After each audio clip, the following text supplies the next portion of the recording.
Anthony Rendon, to no one's surprise, is out. He's going to have hip surgery, perimenosian. The Angels GM says he'll be out long term, so nobody really knows. But I am curious if this is it for Rendon, and the reason I ask this is because the Angels said after last season, like, he's not guaranteed to have a spot coming into this season. That he's got to earn his spot just like everybody else, or most guys, at third base. Like, they signed Moncada. Yeah. To specifically compete with him. And I think the idea was to hope to light a fire under Rendon, but he's like, nah. Either he said, and it's hard to look at somebody saying they need surgery and equate that with him continuing to blow off his professional responsibilities. But that's how it feels because that's his track record, okay? What it also sounds like to me, in my storyteller brain, that I really enjoy this narrative, is that Manasian said he got a couple of heavies in there, and he was like, go make sure Rendon's out long term.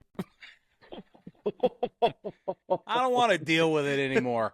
I'm done. It's over. Take the cannoli. You know what I mean? Like, Yeah.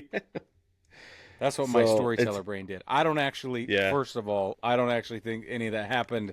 I am being totally tongue-in-cheek, but it's fun. So, first off, it's Yoan Moncada. I don't know why I couldn't figure that out just now. But, so this is the thing.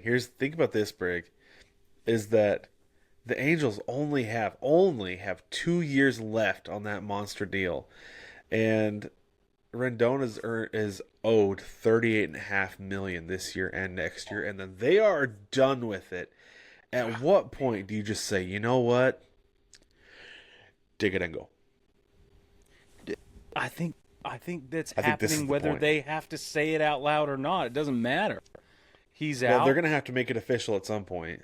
Like, if he recovers from this surgery and is ready to come back at some point, if he decides he wants to, or at what point they're just going to be like, no. He's not on any roster. You're done. We're going to designate you for assignment, and you can do whatever you want from there. Yeah. Why don't they do it right now? Like, I don't understand. If they've said he'll be out long term, is this a union thing that they can't, like, DFA a guy? I'm sure it probably is. That's the only thing. That's the only thing. Because the other thing, too, is I think that if this happened at camp, like within the last few days or while he was working out or whatever, I think he's eligible for workers' comp. For sure. As part of it. And so they'd really be screwing him, I think, if they were to DFA him. Because there's no reason to, because you've got to pay him anyway. Sure. And he's 60-day IL, so you're getting the roster spot, right? Yep. So you might as well take care of your guy, because if you don't, you're going to get a bad reputation, worse than you already have with the Angels, let's be honest. Oh, yeah. And so take care of him while you need to, and then when he comes back, that's when you cut him loose. Because then it's just like, okay, like, everybody knew this was going to happen anyway, and it needs to happen. Nobody's surprised. Nobody's surprised. Just get it done. But I think you take care of him while you have to, just to kind of, and I think save graces with the union too, because then also, like, if you want free agents later, they're like, well, what happens when I get a long-term injury? They're just going to DFA me. Why would I go there? I think what you just said is the most compelling reason to kid glove this. You got to play nice with the union. You have to. And they're probably getting pressure from the league and the other owners to play nice and to do it the right way, right? Which is the right way, but they're putting that in air quotes, I'm sure.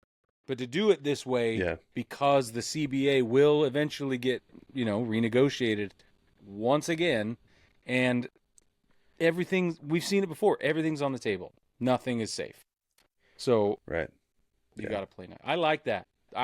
I'll bet you it is a union passivity thing, for sure.